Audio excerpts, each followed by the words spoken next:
আল্লাহ না করুক। যদি আসেন তাহলে বলেন, এই দেশে কি 16ই ডিসেম্বর হবে? এই দেশে কি পহেলা বৈশাখ হবে? এই দেশে কি 21শে ফেব্রুয়ারি হবে? এই দেশে কি কোনোভাবেও দুর্গাপূজা হবে? আপনারা একটু ক্লিয়ার করেন না, আপনারা কি সৌদি জামাত, পাকিস্তান জামাত, সিরিয়ান জামাত, না দুবাইয়ের জামাত? আমরা জানতে চাই, আমাদের মা বোনেরা যে বিকালবেলায় হাঁটে, আমাদের যে সামাজিক কিছু টলারেন্স আছে, সহ্য ক্ষমতা, পাশের বাড়িতে গান বাজতেছে, একটা হলুদের অনুষ্ঠান, একটা এই একটা সেই, সেসব সামাজিক জিনিসপত্র কি আমরা করতে পারবো?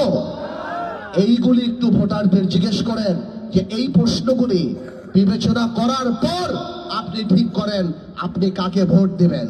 জান্নাতের টিকিট বেচার দিন শেষ। তরুণদের বাংলাদেশ, আবেগ নয় বিবেক দিয়েই আমরা নেতা নির্বাচিত করবো ইনশাআল্লাহ। সবাই ভালো থাকেন, আল্লাহ হাফেজ।